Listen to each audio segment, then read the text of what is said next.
don't have a lot. Seems like I've seen you guys every day.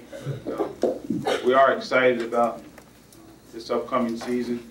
Our injury report, Jordan Allmiller is day-to-day. He has plantar fascia.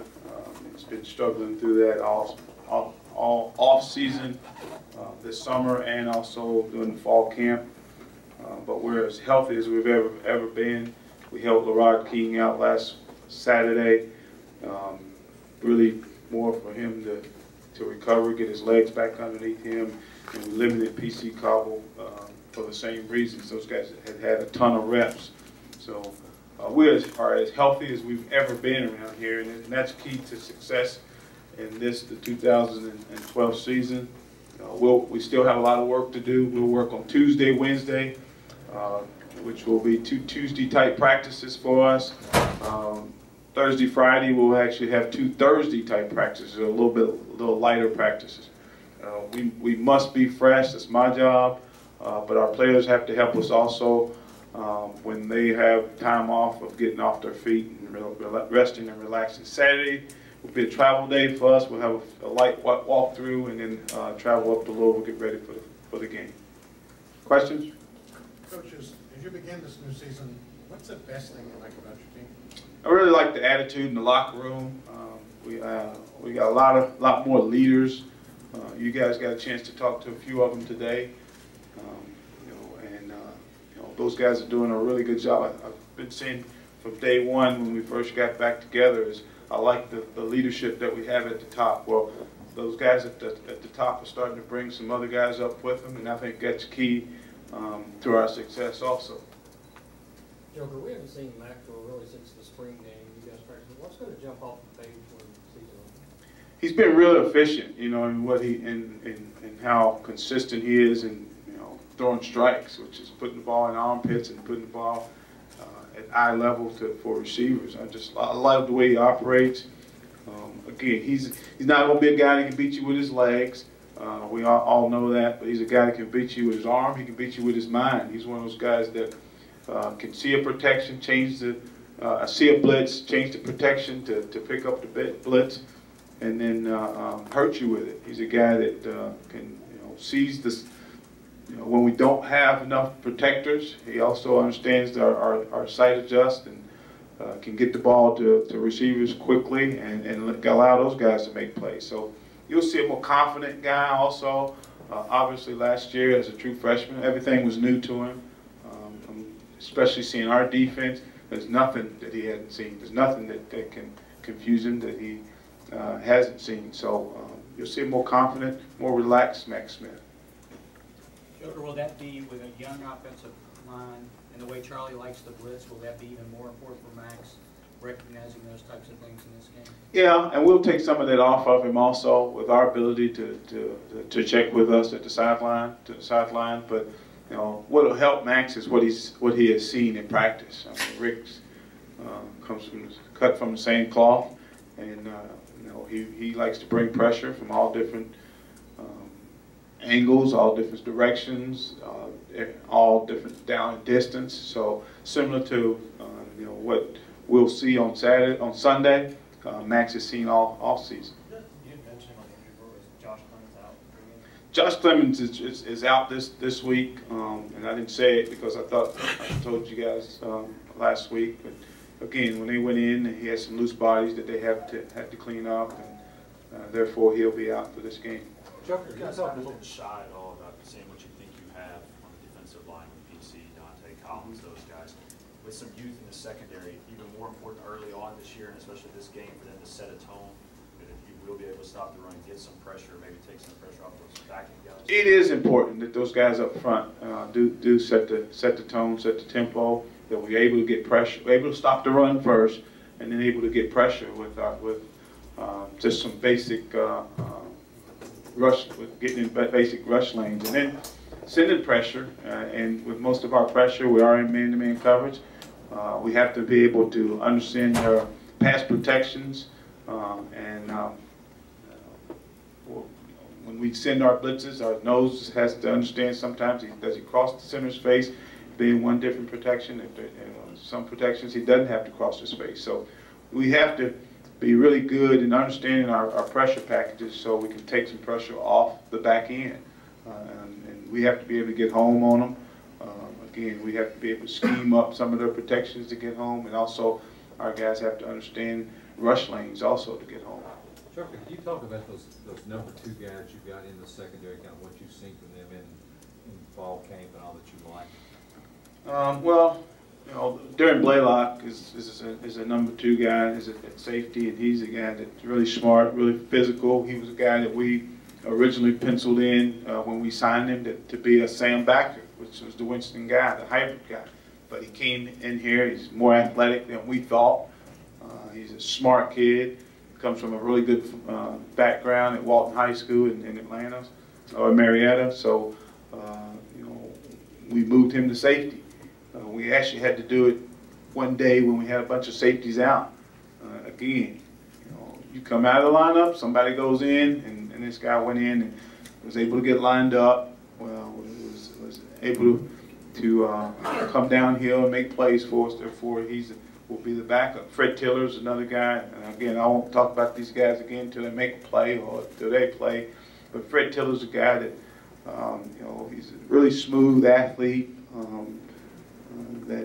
He's long. He looks lean, but he's thicker than he looks. You know, he doesn't look like a 5th-year senior, actually a 6th-year senior Trevart Lemmy. He's a little thicker than even him. So, but he has that same type of athletic ability.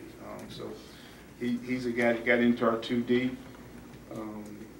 Dakota Tyler, he was really battling for the starting position with Mikey Benton.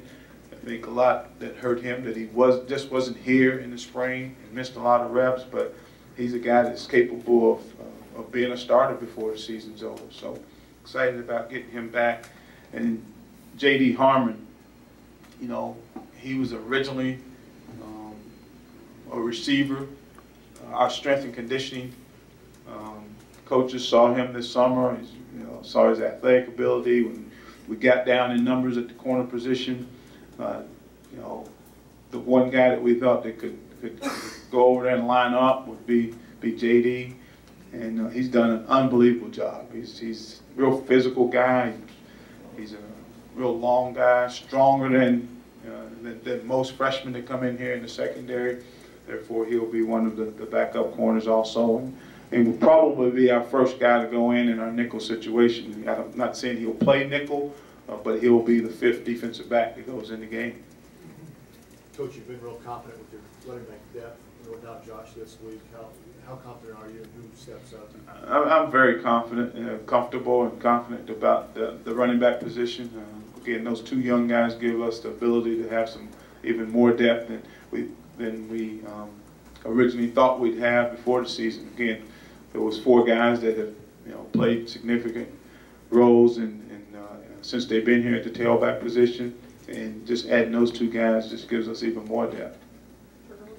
Teddy Bridgewater bring for them, and obviously when you all played him early last year, Stein was the quarterback. You knocked him out. He kind of came on, played well in that game, and throughout the rest of the year. What do you see from him? Well, I mean, he's a guy that played really well for him in the second half against us, and made some huge throws. You know, he came out of high school. People was kind of wondering if he could throw the ball well enough to be a big-time quarterback. Well, he can. He threw for 2,100 yards last year, and didn't really get into the game until our game, which was the 3rd game last year. So, he also is a guy that can pull it down and make plays with his feet. And he's been a guy that you don't ever see him. People get pressure on him because of him not changing protections or not understanding protection. He understands that also. So he's been a really good quarterback for him, and one of the top quarterbacks, not just in their league, but one of the top quarterbacks in the country. Fields and McCaskill and Aaron Boyd all made that 2 deep. Is that just their senior leadership coming through, or is it you weren't getting enough from those freshmen and sophomores that you were talking about, or did you just talk about those 3 guys? No, I mean, I don't want those other guys will play, and you worry about those guys getting big-eyed right off the bat, but they'll play, and they'll play a lot. But those 3 guys have done a really good job and deserve to be the guys that run out there first. I'm really proud of Aaron. Aaron Boyd, he's done a really good job. Really proud of EJ, who both those guys have we've been waiting and waiting and waiting, and now I think the time's come for those two guys to play big roles for us. They've done a really good job of helping the young guys also. And then Gene McCaskill. Gene's, it's been 2 years that he's been battling injuries, and I'm really happy that he'll have an opportunity to play this season also. I mean, Gene's a guy that we had really high hopes for, especially after year 2 when we thought he would be our number 3 receiver with Randall and Chris Matthews, and then he hurts his knee, and he really hadn't gotten back to form until this year. He shows a lot of those flashes. He doesn't get a lot of reps, but he doesn't need a lot of reps. Again, he'll practice on Tuesday and Thursday. We'll take off on Wednesday, and then he'll go play the game, which I think that's about all the practice he needs. Is this the healthiest he's been like since that freshman year? It is since his sophomore year. His sophomore year is when he hurt his knee. But yes, this is the healthiest he's been. Joker, you talked about being big-eyed, worrying about guys getting big-eyed in that first game. You got a true freshman punter, it looks like, starting. How worried are you about that with him? Well, I mean, he's a guy that understands he can handle the pressure. He's a different breed. We've thrown true freshmen out there at that position a lot since we've been here. So he's no different than those guys. I don't think he'll be one of those guys. He's a relaxed guy that's not has he just played. He's been a punter. He's been an athlete in games. So I feel good about him. He'll do well for us. We need him to be consistent and punting and punting in the right direction that we need to. So you had 20 sacks last year, 4 against Louisville. Danny and Winston obviously are gone. Are you still confident you can get the quarterback a lot more this year? Well, our pressure package is the way we have to get to people, and you don't see a lot of people getting pressure on quarterbacks with 4 down anymore. You used to see a lot of 16, 17 sack seasons by one guy. You don't see that a lot. It's usually when you see a lot of sacks, it comes from linebackers, it comes from secondary people, it comes from the corners. You see a lot, and this is one of the things that Louisville likes to do is bring the weak side corner anytime you get into the boundary. They like to bring the corners. So do we. And that's what people do. That's how people get pressure. You don't see people getting pressure with their 4 down front anymore. Joker, Louisville was picked to win their league. They're ranked in the top 25. Do you like going into this game? I do. I mean, what a great opportunity for us, and we've played a lot of top 25 teams, come out on top on some, and this is a great opportunity for us to be able to play against the top 25 team in our first game. Joker, is there anything to the idea of setting a tone with the first game, or is that overrated? No, I don't think that's overrated. You do have to set a tone. I mean, this is an important game. It's an important game, and I hear how important it is for us. But I guarantee you, they're saying the same thing up the road also. It's an important game. Everybody's first game is important. I think it's not important down in Alabama or Georgia, wherever. I mean, it's just an important game to set the tempo and set the tone for the season. Again, the team that's won this game usually comes out of this thing with momentum, and we need the momentum, and so do they need the momentum. That's why it'll be a great game, regardless of who's favorite, regardless who's in the top 25. It'll be a great football game. Do you feel better going into this first game than you did this time last year with all those question marks? No, I felt pretty good last year too, going into the first game. We just didn't execute, didn't make plays that we needed to make last year. But I feel better about our depth at some of the playmaking positions. I thought we had a couple playmakers at the wide receiver. Didn't show last year. I think we have more depth at the playmaking position, I think, this year than we did last year. I feel really good about Max Smith. He's playing at a real high level, getting the ball out of his hands and not taking minus yards plays. Those things are important in moving the football. And again, I talked about that 98-yard drive that we had. We didn't have any minus yards played, didn't turn the ball over, didn't put the ball on the ground, didn't have any penalties. That's the way we have got to be a clean football team on Sunday. Last year, you called it out right away. Charlie used a Lou Holtz before this game. I don't sense you doing anything like that this year. No, I might use a Joker Phillips, but I'm not going to use Lou Holtz. I think Louisville had, if I remember right, 14. Hey, we aren't as good as them. You guys write it every day. We're not, right? That what Lou would say? Yeah. Okay. I don't know how we're going to beat these guys. I really don't, Joker. It's going to be tough. They got a fullback that looks just like this. I don't know how we're going to stop him. I really don't. And then on Saturday, they got no chance, Joker. I'm telling you, we just execute the plan. Louisville had 14 tackles for loss, I think, last year. I don't remember many games where teams have had that many against you. What did you maybe see that they did in that game? Was that a product of your offensive line was still beat up that early in the season last year, or a combination? Yeah, it was a combination. I mean, they were penetrating defense up front and got a lot of pressure with the quarterback. I'm not sure how many sacks they had. Maybe 6. Was it? Okay, six sacks, and they did a really good job of penetrating our offensive line and getting in the backfield. The thing we can't do is we can't give up minus yards play. It's hard to call a game. I've tried to do it when you have second and 14 or third and 15. I mean, it's really hard. So the thing we have to do is continue to get the ball back to the line of scrimmage. A 0-yard gain is a good play in big games. I'm telling you that. I'd rather play second and 10 than I would.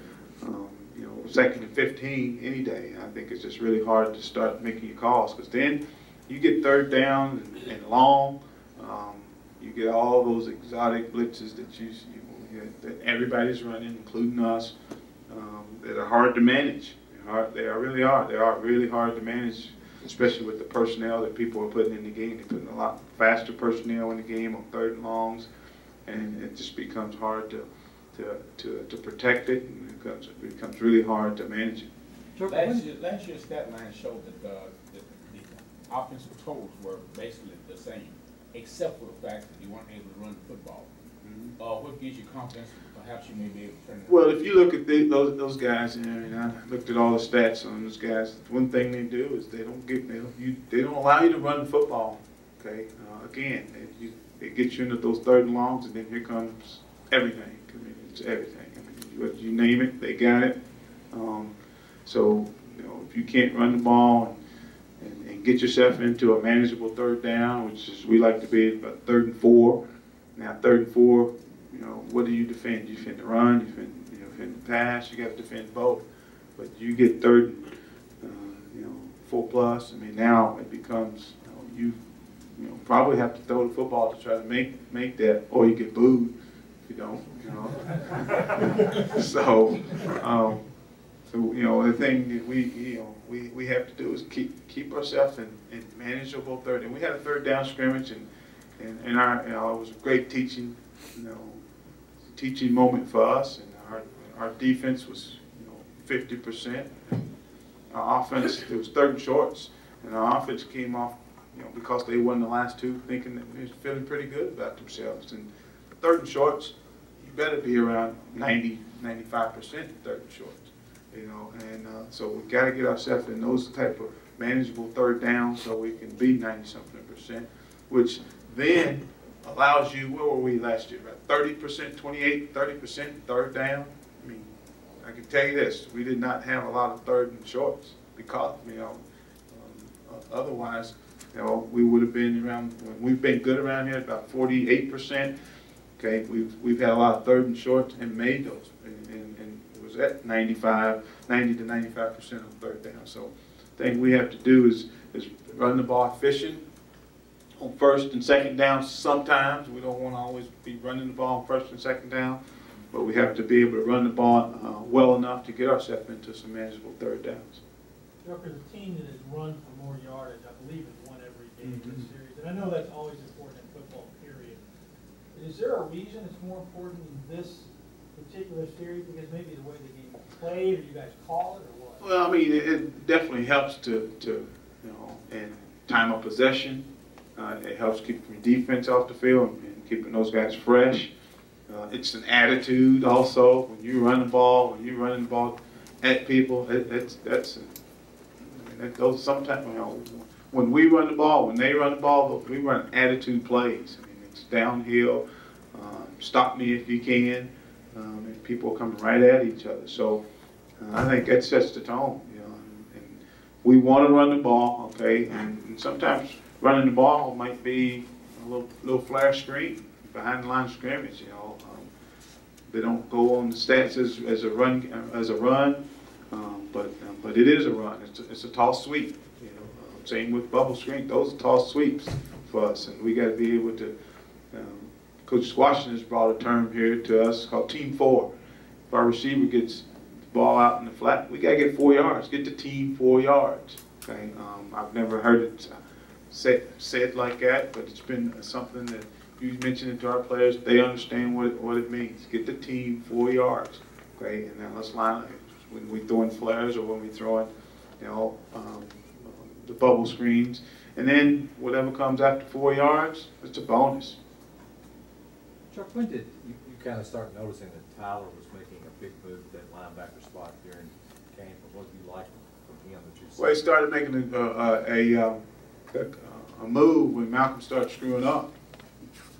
And Malcolm couldn't get lined up, missed some checks, but Malcolm's closed the gap. That's a day-to-day competition. I mean, we listed Browsey because we had to. We probably should have said because Malcolm is making a push to start on Sunday. And I think, and a lot, again, all these guys are competitive. Okay, everybody wants to start, and sometimes you get people's attention by moving them down. And I think we got Malcolm's attention. He's put more time into this thing and working harder and concentrating more. And I think he's definitely made a push to be the starter on Sunday also. With that in mind, should we read anything to DeMarco Robinson not being listed as a starter? Well, I mean, I think I wouldn't read anything into that. No. DeMarco Robinson will be. I mean, I'm not going to say and tell you guys how he's made a play every day and he's not, you know, getting the opportunities. He will play a lot. Again, we have to make somebody the starter, and those other guys we think deserve to start in the opening game. You were frustrated by the lack of X plays, as you called them last season. Mm-hmm. Where are those going to come from this season? Well, we got to take shots also. We got to take more shots and calling plays, and we also, you know, I think our protection schemes will allow us to protect long enough now that we can get the ball down the field. You know, where we can see the blitzes protected and get stretch the field a little bit. We were not a team that could stretch the field down the field last year. We feel like that this year we had to focus a little bit more on that. And Marco's really key in that. He's a guy that's a really fast guy. He's got a great leaping ability. Saturday he leaped over a receiver, over a defensive back, and took one about 70. Again, every scrimmage that we've played, he's made some type of play like that, and we got to give him opportunities. So you'll see DeMarco Robinson. So you started last year, 2 years ago, at Louisville the next play, when we beat them a lot. Mm-hmm. Are you more comfortable now and maybe calling a play like that? If not on the first play of the game, you're not going to tell them? Well, we called some plays like that last year. They didn't always work out. That's X plays. You know, we didn't get behind them. Sometimes had to drop them off. But you know, we want to stretch the field. We got to stretch. Got to get people off of us. And you know, I'm saying we'll do it the first play, but we got to do it a lot throughout the game. Folks, thank you very much. All right, thank you guys. Was that Lou, that impersonation? Huh? Was that a Lou Holtz impersonation you did earlier? Well, you been on the rock? Well, no. I wasn't sure if you were doing Charlie doing Lou. I wasn't sure because that was a little bit. I was expecting more of a lisp. Yeah. It was good though. Yeah. Everybody's.